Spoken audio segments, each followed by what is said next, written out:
Ooh, what up? No, it is time. It's almost time for UFC 298. Tonight, we're going to bring you our picks, thoughts, predictions, parlays, and all that stuff, and tell you who we got going on this Saturday before we get to this Sunday, where we'll be live and in living color at Harpo's here in Detroit for Circle 6 Seven Nation Army.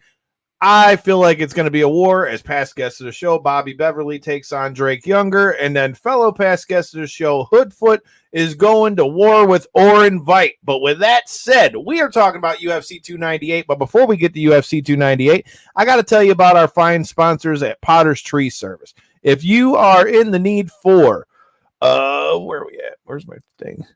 There you go.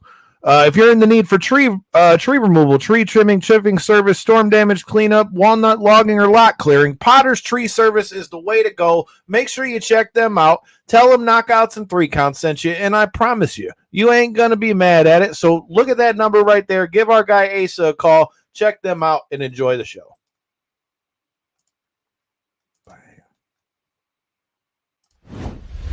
This is the Ring of Honor, a.k.a. Shane T, boy, the baddest champion you ever seen, boy. This is Mr. Anderson. This is good old JR Jim Ross, and you are listening. You're listening to Knockouts and 3 Counts. Cover!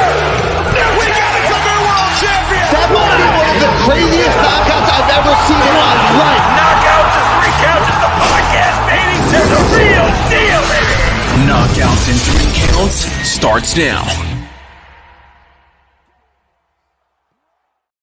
Ooh, what up, no? That's right. It is almost time for fight night. And before past guest of the show, Miranda Maverick goes in there and does her thing against Andrea KGB Lee, and Alex Volkanovski takes on ILIA Topuria, and Bobby Knuckles gets him some of Paulo Costa. We got some fights to talk about, so without any further ado, J-Bone, Corey, how the fuck are you? What up, man? What up? We got a hell of a weekend, dude. Between this and Circle 6 at Harpo's on Sunday, it's about to get gnarly. It's about to get gnarly. And then next weekend, we're going to see somebody get knocked out down at the Motor City Soundboard. So if you're going to be at any of those events, make sure you check us out. But how are you boys feeling headed into Circle 6 and UFC 298 on Saturday? Go ahead, Corey. How you feeling? The fights, actually, I feel like Volkanovski does one thing well. He always brings the excitement out of me for these fights, man. And I don't know if it's something to do with the fact of the highest level of competition, top of the pound for pound type of list guys, but I just always appreciate a Volkanovski pay-per-view week, and I feel like this one has this surprising twist where I feel like everybody's wanting, even if they're not wanting, they're picking Topuria to be the new guy, and it's just I'm excited to see what actually ends up playing out Saturday night in regards to that fight. I want to get how you feeling, J-Bone. What up, though, Bree? Dude, that's a hell of a point, though. Like, First of all, Volk coming out as old man Volk at the press conference. Oh, dope! I'm gonna start. Dude.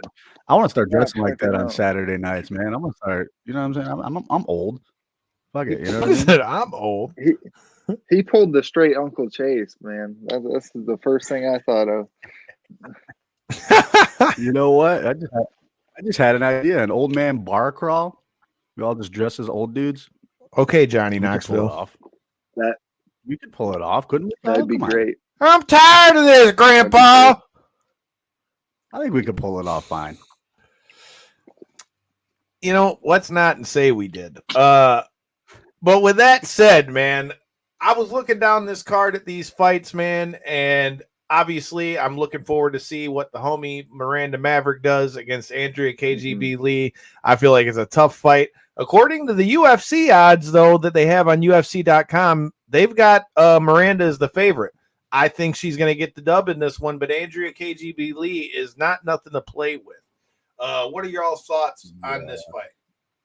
If we're jumping right into it, I mean, the first thing that surprises me, honestly, is the fact that she's opening the night. That's what really surprises me. I feel like this I had mentioned it, and I mean, I honestly put my bias aside because, like you said, we had just had a really good conversation. For anybody that did miss that, go back, check it out with Miranda Maverick. But I put my bias aside when it came to that. And honestly, I think this is potentially the most intriguing fight on the prelims throughout the whole, all the way through until we get to the main card. And it's the fight that they have opening the night. So I'm genuinely surprised they went in that direction with it.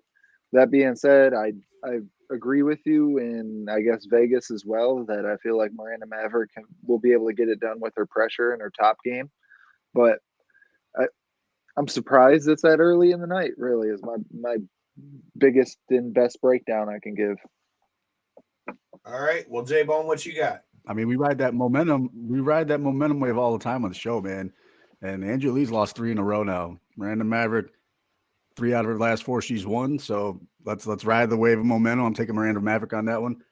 Bring it home, man. But I'm glad it's opening the show because I like catching those early prelims. You know what I mean? I ain't doing nothing at that time of the day anyway on a Saturday. So I'm going to be a little preoccupied at that time of the day, but I'm with it.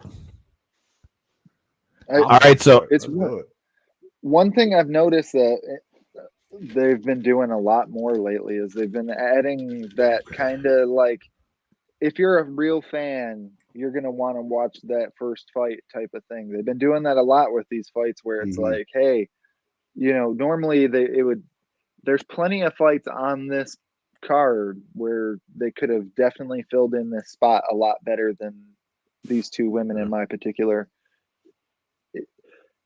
But it just doesn't make sense to me other than to get viewership tuned into it early. That's the only thing that I guess would make it make sense to me, I guess.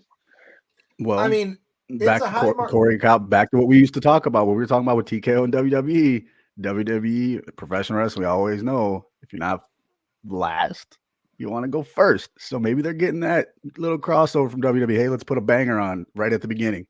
That way people want to get there. I can see that. For me, I mean, I definitely think it's a great fight to start the night off. Obviously, we got to chat with Miranda Maverick and learn about her power of the pickles and all those things. Make sure you go check that out while you're there. But with that being never said, hold a straight face when you say that. It's pickle power, bro. What do you want me to tell you? I mean, I think I still got some of those pickles somewhere, but just all she's got to do that one on a shirt. What? Pickle power? I dare you to put that one on a t-shirt. She needs to put it on a t-shirt and give us our royalties, man. If she ain't already done that, pickle power is where it's at, bro. I'm just saying, anybody who missed that episode, go back and watch my live taste test of Miranda Maverick's pickles. But I think she's going to get the dub against Andrea KGB Lee for sure. I'm tweeting that out if she wins. Hashtag pickle power. Go Miranda.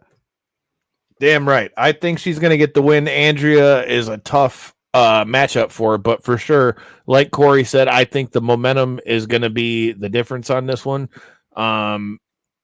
Purely just because, like you said, I mean, she's on 3 losses. It's not that Andrea Lee can't get the win, but again, there's something about momentum, and we'll talk about that when we get to the main event fight. See, it's already started. It's already hashtag pickle power. It's the pickle power movement. It's already coming. I want my royalties, damn it. What have we done? But I think the pickle power is going to carry Miranda Maverick through this fight and get her a dub.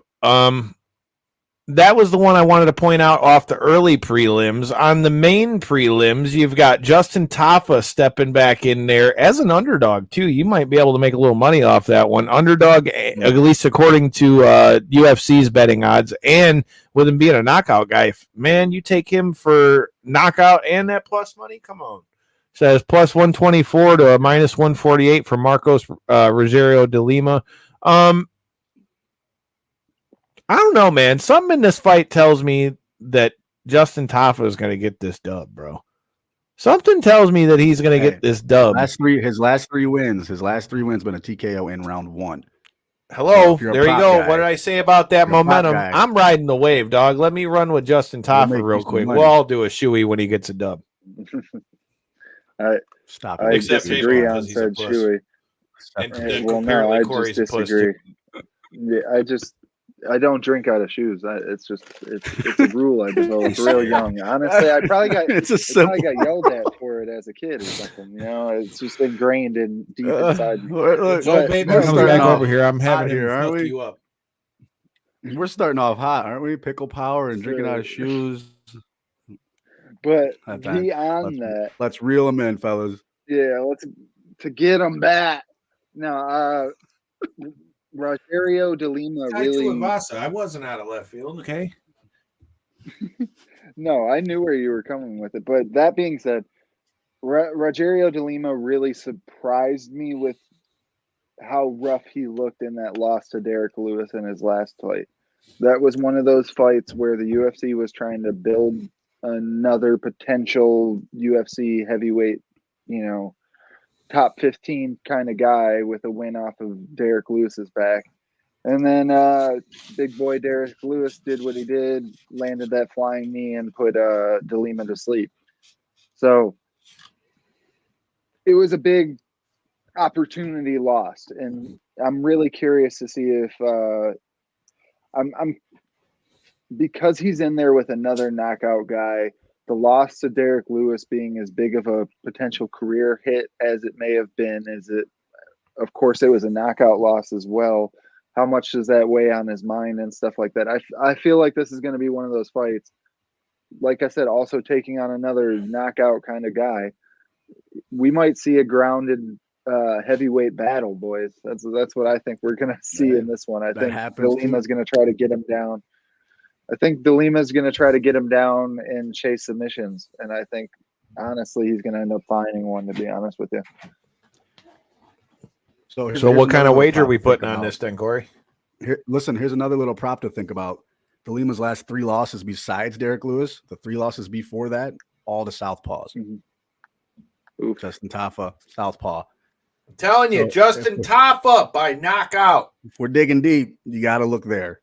Justin Tafa by knockout. The momentum wave is going to ride him on this one.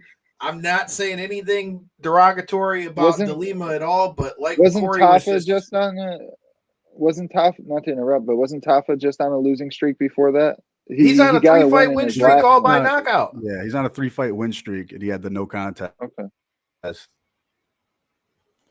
Nah, he's on a 3-fight win streak all by knockout in the first round. Yep. Well, you might be thinking of a different maybe Tafa. Yeah. No, there's only the 2. There's the brothers. I know. Like I said, no disrespect to De Lima, but I am definitely thinking that it's going to be. I think Justin Tafa is going to ride that wave on this one, but that's not to say that De Lima isn't going to be a tough test for him. But I think. I don't know, man. He's got a point though. I think De Lima has to watch. I say that and he's going to get caught, but De Lima knows. If we know, his coaches know. You know what I mean? Like he knows the stats. He knows what the momentum's been like. He doesn't need to chase that submission. He needs to get him down, and that could be the only way he could have a chance in that fight. Yeah, like I said, I'm riding with Justin Tafa on this one. Anybody who's watching, let us know who you got in the comments on that one. All right. The other one that we got to talk about off the prelims, you got Amanda Lemos versus Mackenzie Dern. I'm going to just say this. If Mackenzie Dern don't win this fight, bro, she's going to be in some real trouble. Like, call her a star all you want, but she has not looked good in her last couple fights. Yeah. And even if it's not something to where maybe they're going to look at her like getting her released, because I don't necessarily know that will happen.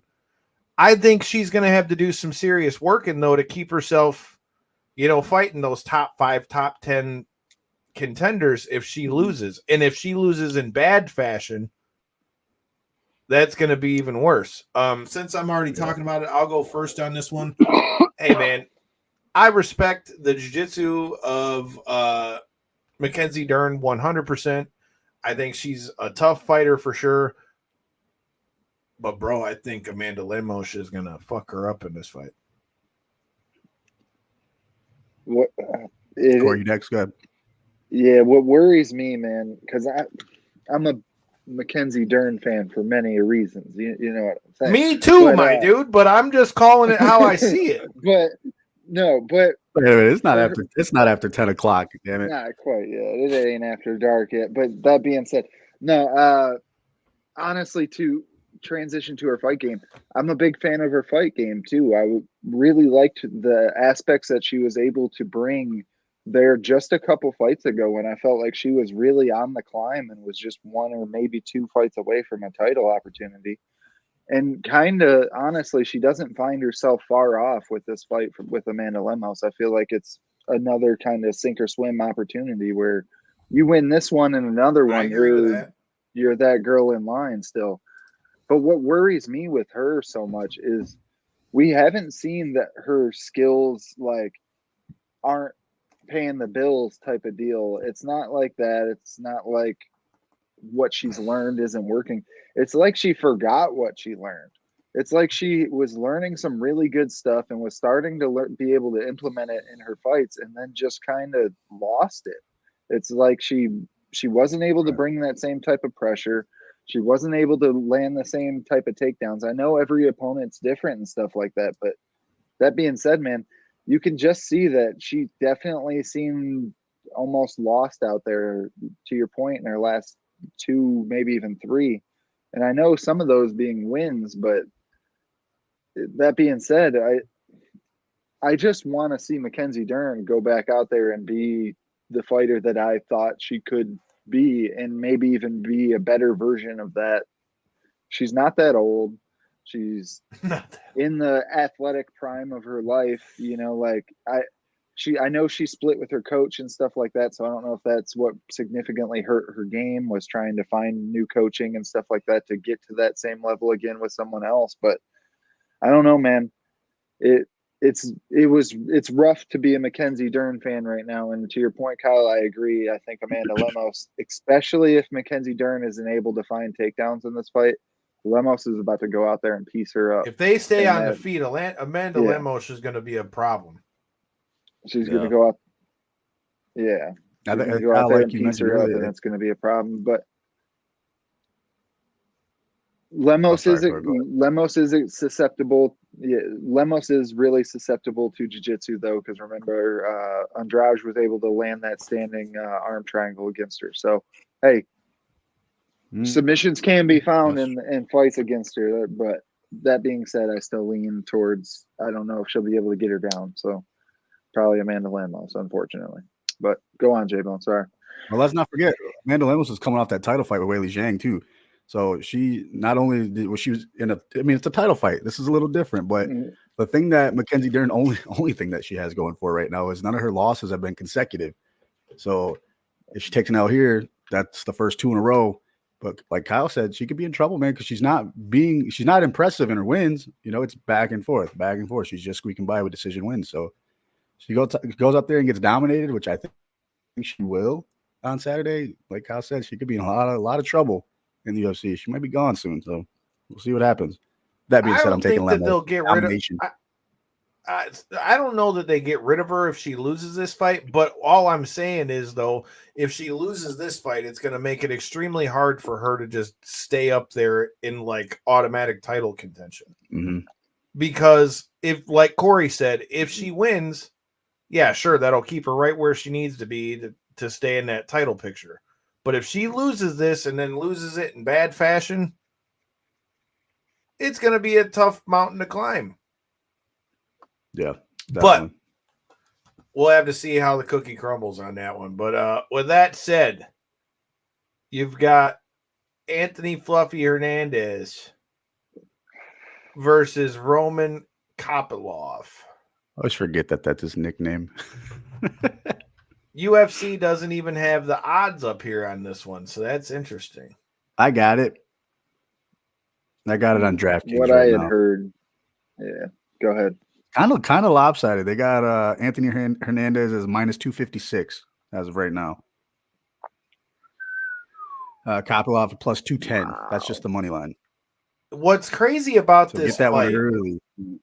I'll be honest though. Here's what's crazy about this fight to me, right? Like, I'm looking at the lineup that they have here. I'll pull it up so you guys can see it on the screen, but let me see. Share screen. Okay. As you can see, if you're looking at the stats here, you know, both guys are coming off a win.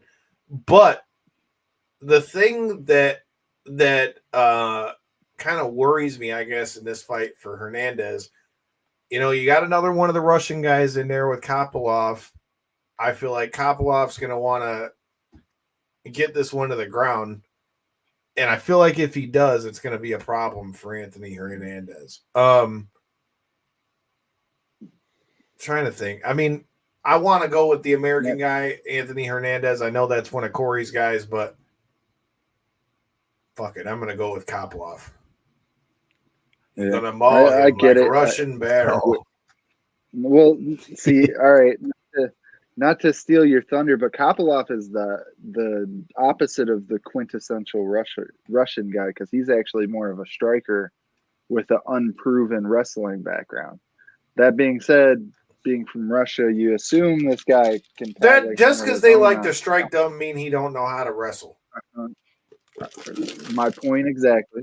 But that being said, I feel like it's going to be the opposite in this one. It's going to be the American trying to get him down, implement his jiu-jitsu, and try to find submissions and hopefully be successful with it, man. To your point, yeah, I'm a big fan of Fluffy Hernandez. He's turned himself into kind of one of them guys. If he was to be a little more active, I feel like he could be one of the fan favorite kind of guys. Unfortunately, he's not. So here he gets the hardcores like myself. But that being said, dude's super entertaining. He's got that true like dog in him kind of mentality in every one of his fights. I'm surprised by how big the odds are, though. I mean, Vegas must be real confident.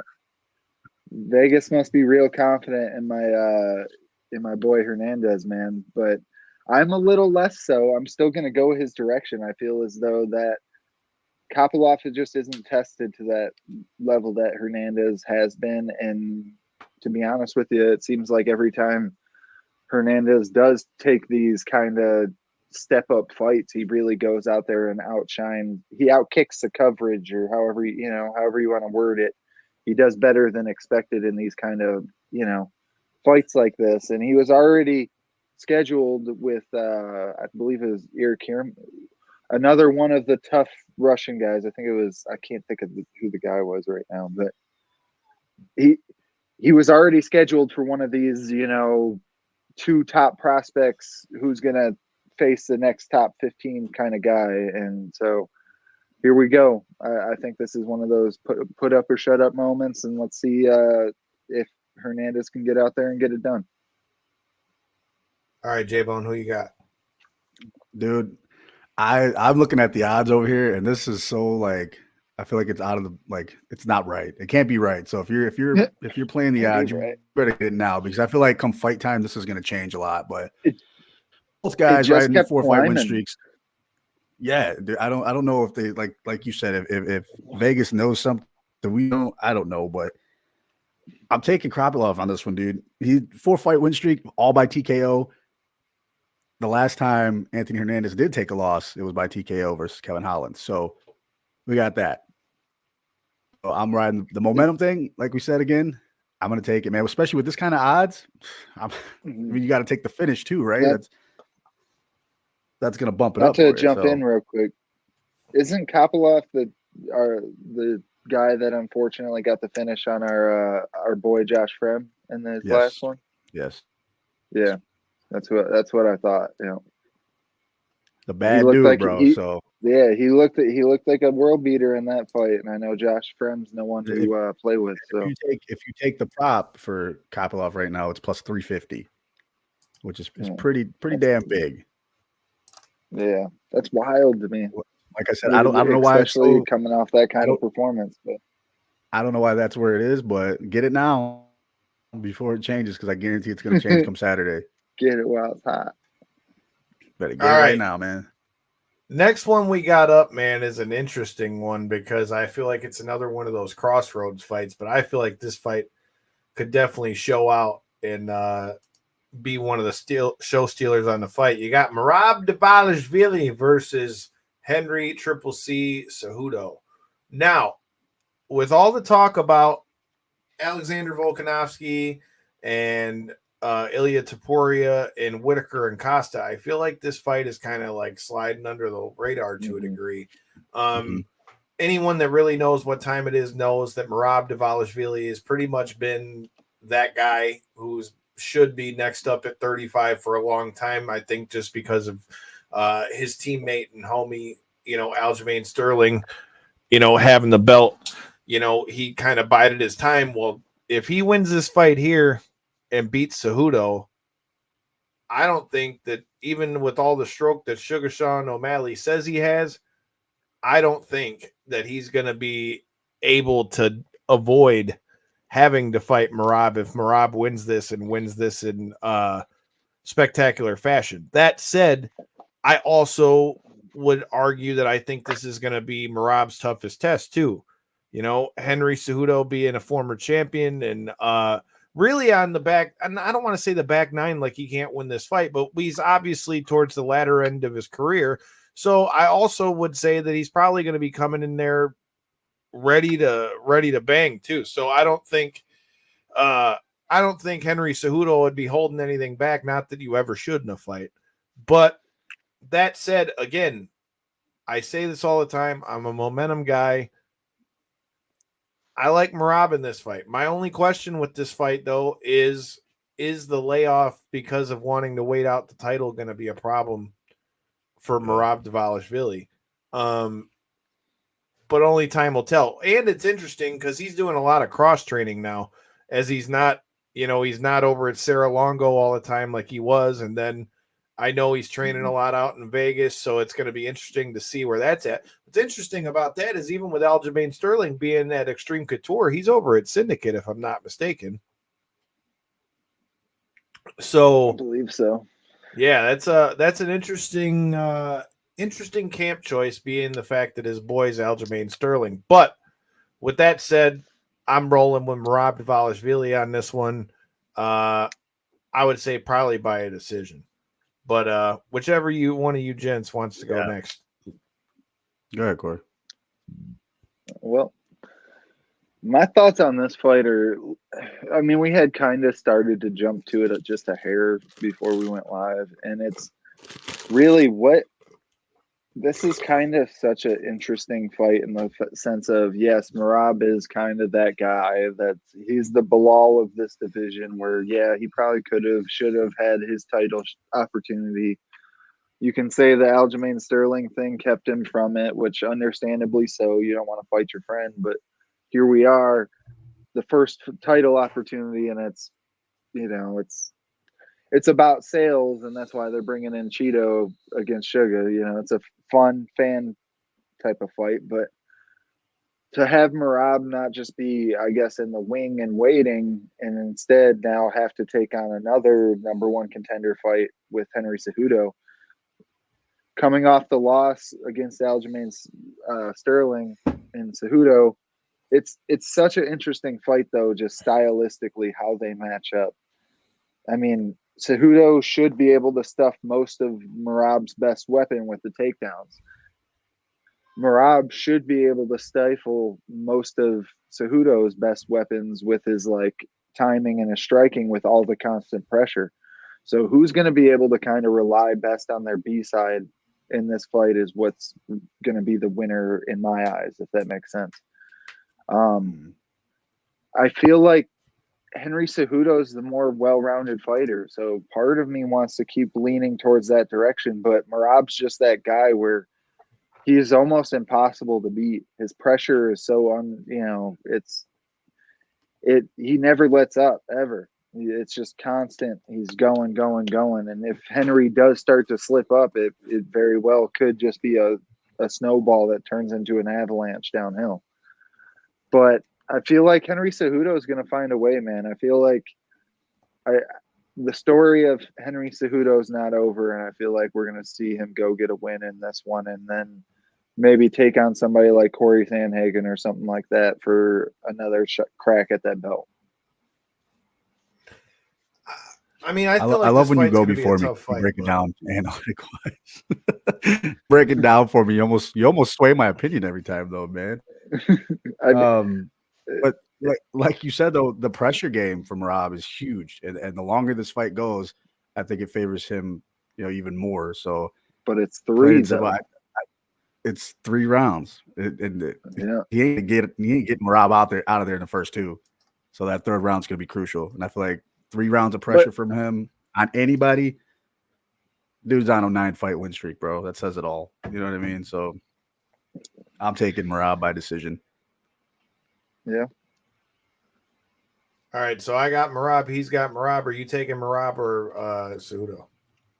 I feel like Cejudo is going to step something up and, like I say, extend his career a little longer. I think we end up seeing Cejudo lingering around the top. I feel like I'm a Merab fan, so let me preference that with, like, I kind of do want Merab to win, honestly, if, like, heart pick.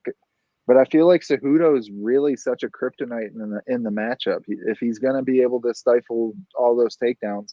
I know Aljamain Sterling was able to get some takedowns against him, but I feel like Aljo's a 45er that was cutting down to 35 and is significantly bigger and stronger than Merab is. Merab just relies on that pressure. So that's where I feel like the difference will be between those two. So I don't know, man. Forget, he's got the furry hat power. That he mauled him like Russian bear. Hey, I could be completely off on it. Man. These guys could both just neutralize each other's wrestling, and we should have to have a stand-up game. I mean, you never know. Cejudo's got good boxing too, so if that happens, it's great interesting. His whole bladed style and he's good with his range, man. That's what worries me, is if he's able to get Merab where he's starting to shoot from further out than he should and stuff like that, because he's unsuccessful with the first couple. But Merab's just he's so hard to discourage. That's really the problem. Is it's going to be like, how do you stop a guy like that says, okay, you stop that one, I'm going to keep, I'll grab, he just keeps fucking going, never stops. So, I don't know. I almost talk myself out of my own pick, but I feel like, I don't know. I just feel like it's a kryptonite matchup, man. All right. Next fight we got is a grudge match at this point between Jeff Neal and Ian Machado Gary. This one's gonna be good. I think that this fight could steal it. And I mean, look, bro, it's no secret Ian Machado Gary has been a killer in there so far. Like, you can't say that that's not the case. But with that being said, it's like, I go back to the same thing that we were talking about when he was scheduled to fight the last time, and especially now that he's fighting Jeff Neal. If he don't win this fight after wearing that shirt with his mugshot and all that shit on it, you're going to look like a real jackass.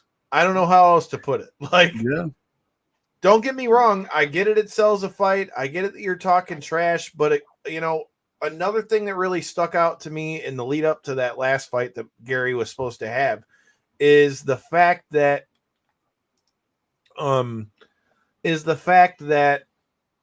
he, as soon as he started getting some heat from people kind of firing stuff back at him, the guy who says he's just selling a fight and with the t-shirts and all that seemed to get a little bit up in his own little skin a little bit. Yeah. So didn't he delete his X account at one point because of some shit, right? Yeah. Turned off comments, and if I'm not mistaken, it's still like that too. Something like that, yeah. To this day. But with that said, I mean, I think Ian Machado Gary probably gets the win in this one. But if there were any fight I was going to tell you to take the plus money on, I like Jeff Neal in this fight. Because I feel like, and I could totally be off base, but something just in my gut tells me that Jeff Neal is going to come in it with something to prove, and I think it's going to make him fight better. While Ian Machado Gary, in the same light, I feel like is going to feel like he has something he's got to prove. And in doing so, I feel like he's going to either try a little harder, or it will make him freeze up a bit. And that's why I say if there were any fight I would tell you to take the plus money in, I think it might be this one, or if not that one, Cejudo. But I think the smart money is Machado Gary. But I also, again, man, I'm torn on this fight because with Jeff Neal's boxing too, like it's not like he's going to just, I wouldn't think he's going to just blast through him either. So I'm going to pick Ian Machado Gary, man, but I really think Jeff Neal could come out here and shut his mouth. But whichever one of you guys wants to go next. Go ahead, Core.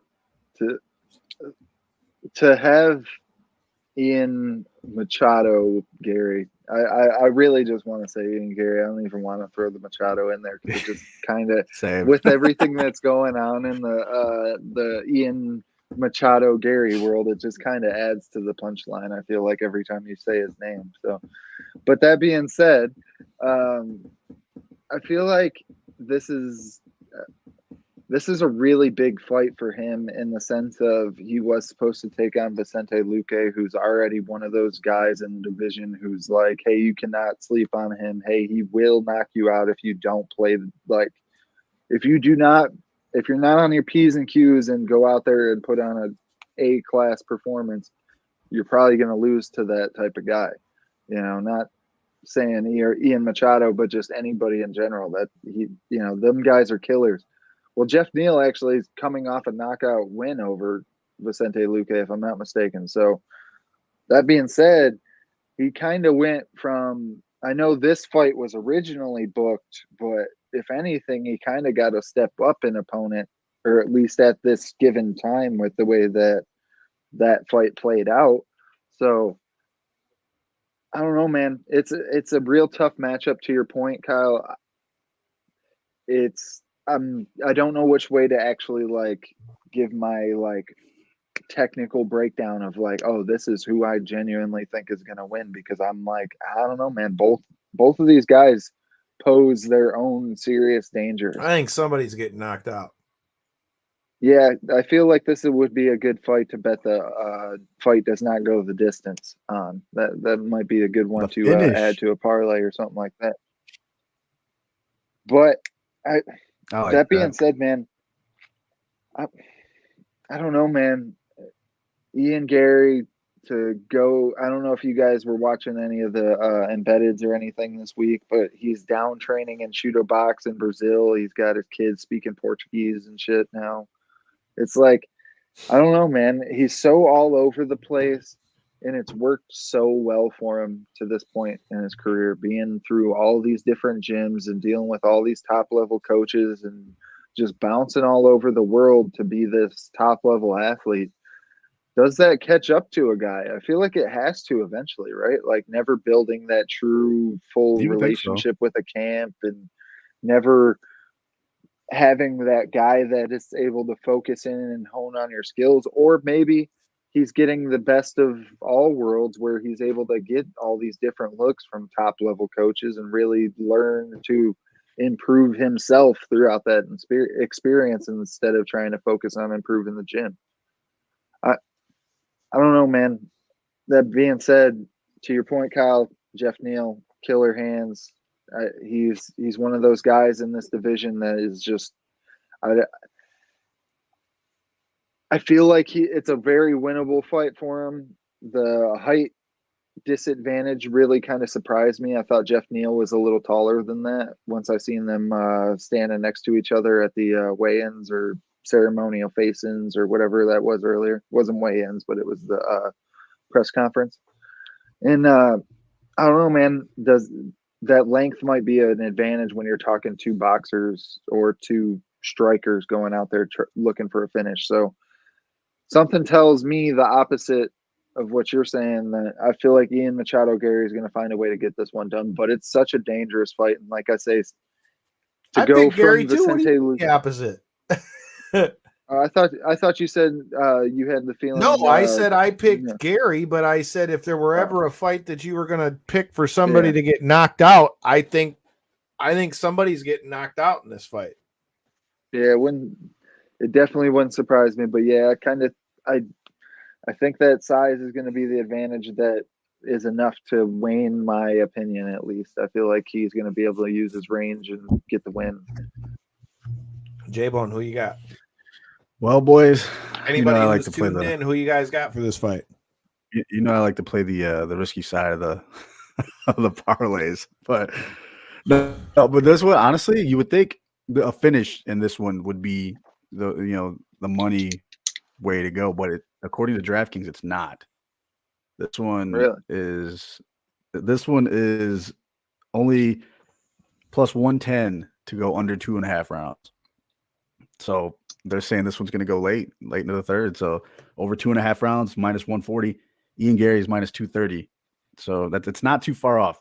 I mean, if you want to get him at a knockout, it's only plus 250. So that's really not that much for a guy like that. But if I'm picking a prop on this one, Vegas knows something. Like we said, I'm going to say it's going to go the distance. But I think this one, like you said, Kyle, this one has potential to steal the whole show. This could be a war, dude. And it could come down to the very last couple minutes of this fight. Something about the personal rivalry, bro. Yeah. And Jeff Neal ain't no hoe. Let's just say that. So not he's at got all. Something to prove. He's going to go out there, and I feel like they're going to fucking box this whole. They ain't going to go to the ground. It's going to be a boxing match, and we're going to see who's got it, man. But I'm taking Gary by decision on this one, only because y'all picked the finish, though. All right. Now it's time for co-main event time. So we've got Bobby Knuckles coming in against Paulo Costa. Now, looking at their records, it's interesting because at first glance, I would have thought that Costa had more losses, but he's had so many fights that have fallen out. It's crazy to think that he's still only 14-2. And he's coming off of a win. And his only losses are Marvin Vettori and Izzy. And Adesanya. That's it. Yeah. Damn. Yeah, so his last fight was against Rockhold, right? And what summer of what was the last summer of 2022, was it? He's had his defense though. He's had probably 3-4 fights fall through though. They had his last couple dropouts, I would say, are less his fault.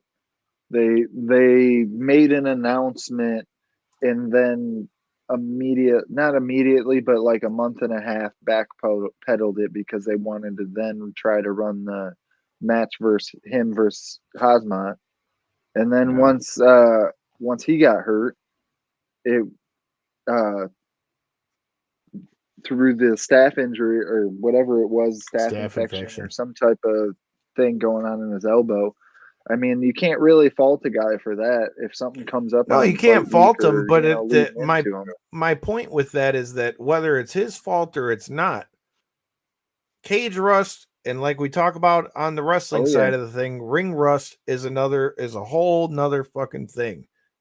Just like we were talking about with the return of The Rock, bro. He's going to have to get himself in a whole nother bunch of shape if he's about to be in a match at WrestleMania. The same is, I feel like, again, even though I'm sure Paulo Costa is training and being in a fight camp are two totally different things, I feel like. And the length of time that he's been out of the cage could be a thing. Now, to your point, his only 2 losses are against pretty much the best people that you could lose to at 185. But if you're asking me who I think's going to win, I like Bobby Knuckles in this fight, even though he's coming off a loss. Do you? Only, and again, I know that goes against my normal way of picking when it comes to like momentum and all that, but I just don't like that long of a layoff for Costa either. Yeah. Costa's one of those guys too, where he's like, he either shows up and really puts on the night, or he just seems like he's just like that big muscular guy that just goes in there and that's what I'm saying. It's one or the other. Yeah. Right. And that's why I feel like with this fight, with him not being as active and with all the back and forth on social media and all that shit too, I also wonder where his focus is going to be headed at in this fight. Not to say that the guy couldn't come in there mentally sharp and just come in there and destroy Whittaker, because I mean he's a big dude. But again, I don't know. I feel like all the shenanigans and stuff outside the cage, I like Bobby Whittaker in this one. But that said, man, I know Costa's still going to be tough.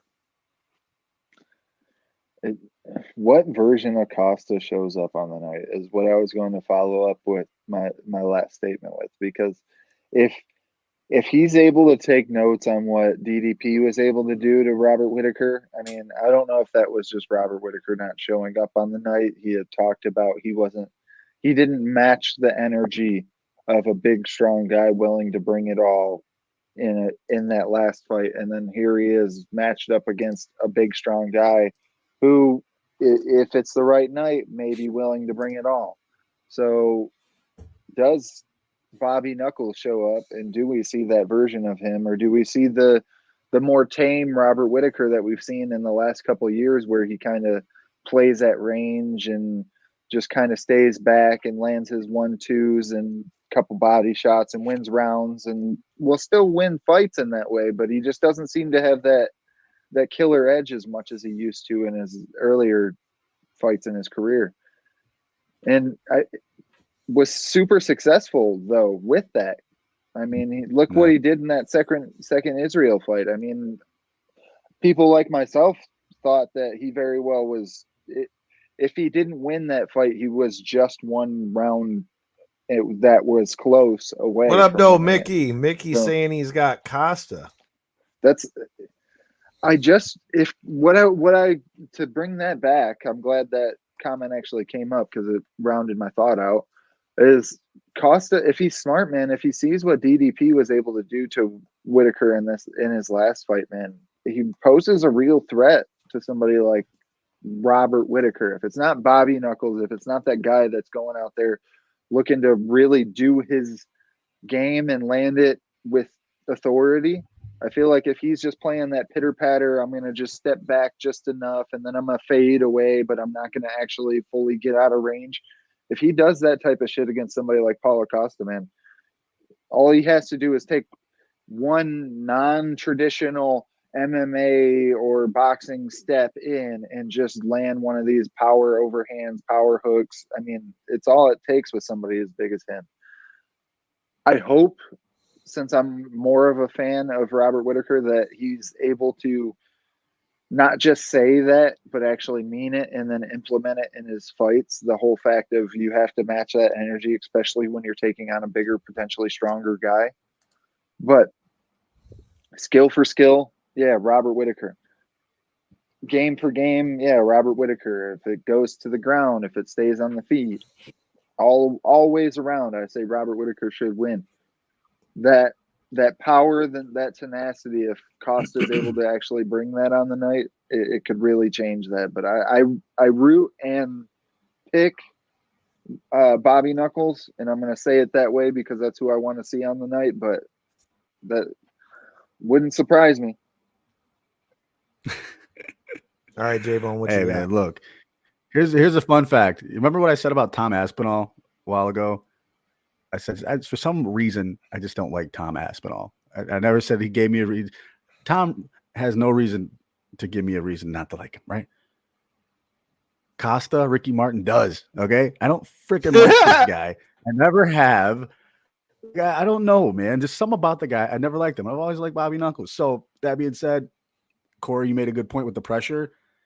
If Bobby Knuckles can go back to what he knows, man, and just pick his spots, play a chess game like that out there, like we've seen him do with all those victories, I think he's gonna pick him apart. He won't finish him because that's not what he does in that type of fight. But that can put the pressure and put Bobby Knuckles on the back foot. I think he's gonna be in trouble, dude, because that's a big dude coming at you and a different type of energy, like we've seen it with DDP. And I feel like it just depends on who's bringing their A game on that night, who's coming to fight. But if I'm picking, I got to pick my guy, Robert Whittaker, man. And I think he does go back to what he knows, the original blueprint. He's going to pick his spots. He's going to hit him hard. He's going to hit him fast. He's going to get out of there. He's going to win the fight by decision. That's my pick. Float like a butterfly, I sting like a bee. I hit you so fast you couldn't even see. You got to get it together, Bobby Knuckles. Let's go. I touched on it. I touched on it for just a second in my breakdown, but I just don't like the way in the more recent years that Robert Whittaker exits range. He doesn't like protect himself in the way that he should. He kind of throws his shots and then thinks that he's safe when we've seen clear instances where he's not, and I feel like that cost him a lot in his last fight. It cost him in that Izzy knockout. It even cost him in that Izzy decision loss, because I feel like if he was able to just apply a little more pressure in certain instances, he would have had that decision go his way. But that being said, you don't want to be exiting in a unsafe manner against somebody like Costa. That's for sure. Yeah. All right, that brings us to the main event, which, man, this is where my momentum theory might come back and bite me in the ass. You got the champ. The champ is here, and no, I'm not talking about John Cena, but I wouldn't be shocked if we see John Cena come back again at some point. But with that being said, and I'm not talking about CM Punk either, because he ripped his arm off. But with that said, we've got Alexander the Great Volkanovski taking on the undefeated killer ILIA Topuria. Dude, this fight is going to be a banger, but this really burns me, because on one hand, I really want to say that Topuria is gonna take that belt off of Volk. But then again, there's the other part of me that's a huge Volk fan and says that I don't believe that there's anybody at 145 that could really beat him. In my opinion, So tough. I feel like if Volk wins this fight at 145, he could sit down almost for a while at 145 before he needs a fight again, because I feel like ILIA is like the last killer of the 145 division for him to really kind of take out.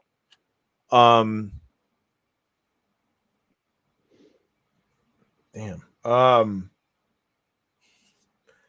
I like the fact that Volkanovski has a full camp going into this one. I like that he's had time to train for one guy. I feel like that had a lot to do with the second Makhachev fight.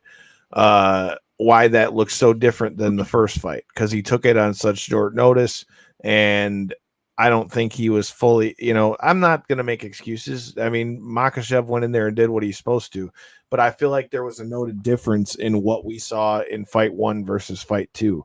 But with that said,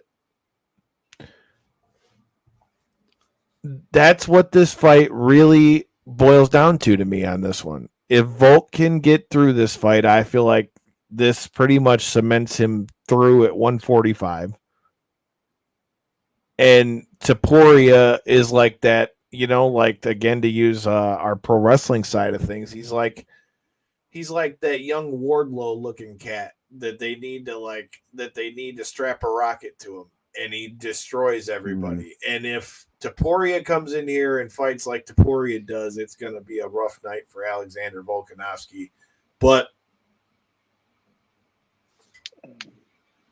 Mickey coming into the comments, Alexander the Great all day. He's got something to prove on this one. I see. This is where I have a hard time with this fight, and this is where my back and forth comes from, because I agree with that statement 110% that I believe he's got something to prove, and I feel like we're going to see a tougher Volkanovski. Hot damn it, I'm going with Alexander Volkanovski, but man, this kid Topuria scares me. Oh, His knockout ability scares me. I agree with you there. His ability that we've seen in his move up to 55 when he fought Jai Herbert in I thought was about to get knocked out and then came back and was able to weather the storm and then still find a finish against a tough opponent up a weight class. That kind of makes me a little worried because honestly, I'm on the camp of Volkanovski all day. I think people are really, I don't want to say overestimating Topuria, but I feel like they're just like thinking that Volkanovski is just gone with the weather. He's just old man Volk out there. I mean, shout out to and I don't, Volk. but I know you. And he's embracing the role. He's embracing the role with the get up today. Yeah, I know you're not necessarily, but it seems like from just following as many podcasts and as much news stuff as I do, a lot of people are leaning that direction, and a lot of people statistically and analytically are even leaning that direction. And I just feel like Topuria he's really good. Don't get me wrong, but I feel like he's much more one-dimensional than Volkanovski. I mean, he's really good with his boxing, and he has really solid power with that boxing. But I feel like other than that, we haven't seen him really like land some crazy body shots. We haven't seen him really implement his kicking game. We haven't seen his jiu-jitsu. If I'm not mistaken, he might have one sub in the UFC, but he's not like this like super ground specialist that can also knock you out, that also has good wrestling. Like, he's a good boxer who has really solid power if he's able to get it there. But I feel like Volkanovski is somebody who he's not going to let somebody like that implement their game. He knows what Topuria is good at, in my opinion, and will do his best to counteract that and then play off of that. So I feel like this is, to me, one of them fights where you got to be a little more well-rounded, I feel like, to get somebody like Volkanovski. That's why up a weight class Islam was able to do it. But I just don't see the same type of – I mean, yeah, did he lose by knockout? Could he be the guy that now maybe his body just doesn't accept blows the way it used to? He takes a solid shot in the first, the second, the third, something like that, and it just puts him out. Sure. I would hate to fucking see it, though. I really would. If that was the reason, is all of a sudden he ate a head kick, only took 4.5 months, 4 months, whatever the actual turnaround was, to now get in another world title bout against another type of power guy. I would hate to see it because of something like that. It's one thing if you can just tell it would have been a shot that would have put out a horse. But if it's just one of them shots where it just grazed and all of a sudden Volk's out because his body just said no because it was too quick, I would really hate to see that. But other than that, man, I feel like Volkanovski's super game. He's great everywhere. We've seen him really do good at being the shorter fighter, but yet being significantly longer in the fight than these other guys. And I feel like that will be such a big strength in a fight like this against a boxer, a more pure boxer in Topuria. So I'm going Volkanovski. What's your thoughts, J-Mo? Well, like Mickey said, Volk's got something to prove here, man. We see he can be knocked out. We've seen that happen. He don't want that happening again. And he knows the danger that this guy has in his boxing. So I think King Volk, he knows what he's doing. He's smart. He's going to go out there and smother this guy for 5 rounds, take him into deep waters, because look at this is Volk's 9th title fight in a row, dude. 9 in a row. That's saying something. Topuria ain't been here yet. This is a different pressure, and pressure is what it's going to take, I think, for Volk. He's just going to, like I said, pressure him the whole fight, keep him pinned down, keep that pressure on him for 5 rounds, man. Take him to decision and win it. My pick is Volk by decision. All right, man. It looks like we're all picking Volk, but, man, I'm telling you, don't sleep on Topuria. But I don't know, man. That pretty much covers UFC 298. Again, shout out to past guests of the show, Miranda Maverick, going to war on the early prelims. With that said, again, like I said, that ain't even the whole weekend for us. J-Bone, now that we've gotten to talk, Corey, I want your thoughts on this too. But we also got this Sunday, we're going to be live and in living color at Harpo's for Circle 6 Seven Nation Army. Yeah, boy. And it's about to get gnarly in this bitch. Donald is buying the beers. But with that said, with the interviews that we've gotten to do leading into this show with Kevin Gill, Dale Patricks, and Hoodfoot, and your other half of your main event in Detroit, Bobby Beverly, how are you guys feeling headed into this show? J-Bone, are you feeling any different now that we've done these interviews, and what are you looking forward to? Oh, dude. I mean, Circle 6 is just a good time. And you know, if you're a wrestling fan, go check it out, man. Come to Harpo's, hang out with us. We'll be chilling. We'll be drinking some beers with the fellas. But I'm ready to see who's jumping off that stage. I'll tell you that. And honestly, my money's on Matt Justice. If we're taking bets, let's take bets. Who's jumping off the stage at Harpo's? I'm taking Matt Justice. It's Matt Justice. That's got to be stage back. Matt Justice. Make sure you do it right above the sign that says no stage diving, though. You got to get that. And if there's a scaffold, make sure you stand right under it. Especially with two guys fighting on top of it. I mean, I know we got some banger matches coming for Circle 6, man, but honestly, I'm just looking forward to meeting up with some of the guys. Kevin Gill, I've never actually met him in person and shook his hand, but he seems like a stand-up dude. I'm looking forward to meeting him, man. So that's going to be cool. This is gonna be. She's ready for the blood. She knows what time it is. There's gonna be blood. There will be. There will be blood at this one.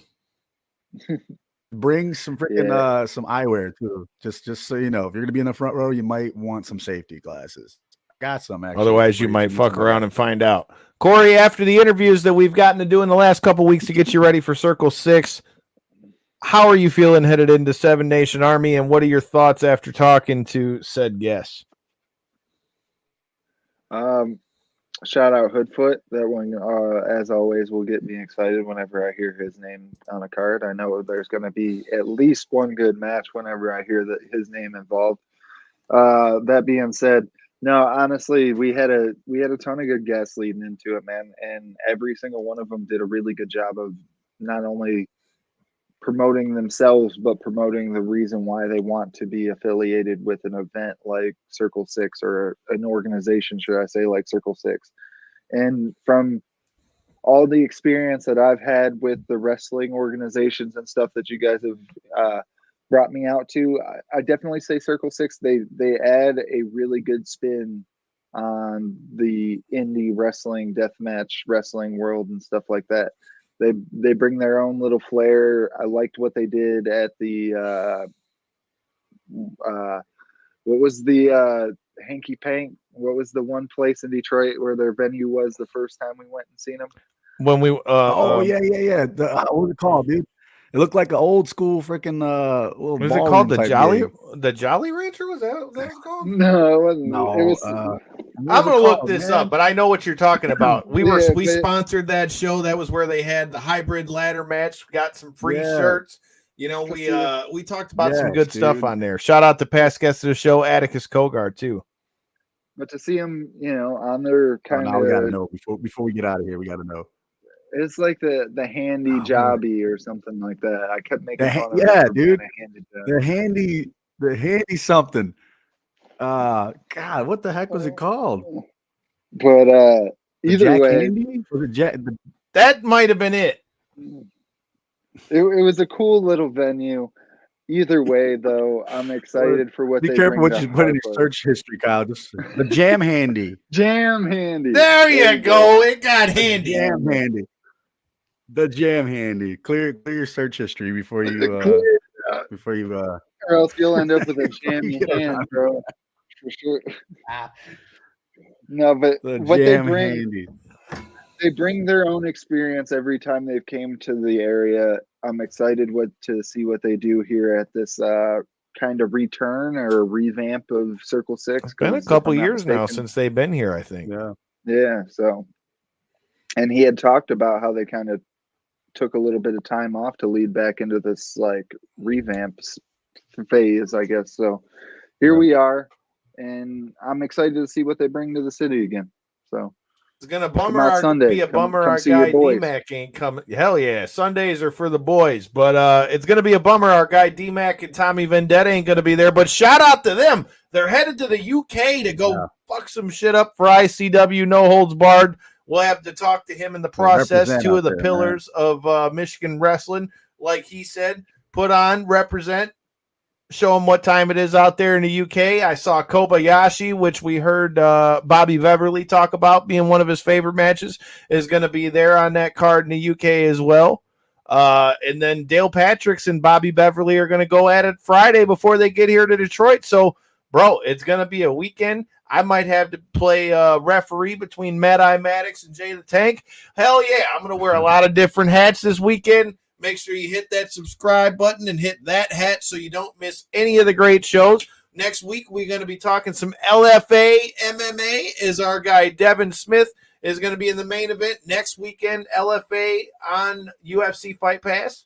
And then the following Thursday, man, we're going to be talking some local MMA as the fight night at the soundboard gets closer as well. And stay tuned because we've got a few guests that might surprise you a little bit on the way here soon. So in the meantime and in between time, make sure you hit that subscribe button. Make sure you hit the like button. All the buttons. Share the buttons. Like the buttons. With that said, make sure you hit that button. Peace.